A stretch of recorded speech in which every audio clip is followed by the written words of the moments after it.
Hi viewers, அஸ்ஸலாமு அலைக்கும். Welcome to Sana kitchen. இன்றைக்கி நம்ம என்ன டிப் பார்க்க போகிறோன்னா, நம்ம இந்த மாதிரி பச்சை பட்டாணி, கடலைப்பருப்பு இதெல்லாம் வந்து ஒரு குட்டி குட்டி இதில் போட்டு வச்சுருப்போம் நம்ம யூஸ் பண்ணுறதுக்கு. இந்த இதில் வந்து பார்த்திங்கன்னா குட்டி குட்டியாக பூச்சிலாம் வந்துடும். சின்ன சின்ன வண்டுங்க மாதிரி ஒரு பூச்சிங்க இருக்கும். அந்த பூச்சிங்க நம்ம வராமல் இருக்கிறதுக்காக நம்ம இந்த மாதிரி எண்ணெய் எடுத்து இந்த மாதிரி லைட்டாக அப்படி ஊற்றி விட்டு வச்சோன்னா அந்த பருப்புலாம் பட்டாணி பருப்புலாம் கெடாமல் ரொம்ப நாளைக்கு நம்ம வச்சு யூஸ் பண்ணுற மாதிரி இருக்கும்.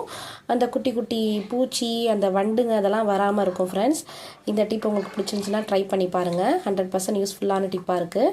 நெக்ஸ்ட் டிப் என்னென்னு பார்த்தீங்கன்னா, நம்ம துவரம் பருப்பு எல்லாமே டப்பாவில் போட்டு வச்சுருப்போம். அதில் பார்த்தீங்கன்னா அதுலேயும் கொஞ்சம் வந்து பூச்சி அரிச்ச மாதிரி மாவாக கொஞ்சம் கீழெல்லாம் இதாக இருக்கும். அந்த மாதிரி வராமல் இருக்கிறதுக்கு இந்த மாதிரி வசம்பு இருக்கு இல்லையா, வசம்பை வந்து நம்ம இந்த மாதிரி போட்டுட்டு மேலே இந்த மாதிரி போட்டு வச்சோன்னா ரொம்ப நாளைக்கு துவரம் பருப்பு வச்சு யூஸ் பண்ணுற மாதிரி இருக்கும். ஃப்ரெண்ட்ஸ், யூஸ் பண்ணி பாருங்கள். அடுத்து செகண்ட் டிப் என்ன நான் சொல்ல போகிறேன்னா, நம்ம இந்த மாதிரி சமைக்கிறதுக்கு தேங்காய் எண்ணெய் வச்சுருப்போம் இல்லையா, அந்த பனி நேரத்தில் சீசன்லலாம் பார்த்தீங்கன்னா ஒரு மாதிரி ஸ்மெல் அடிக்கும்.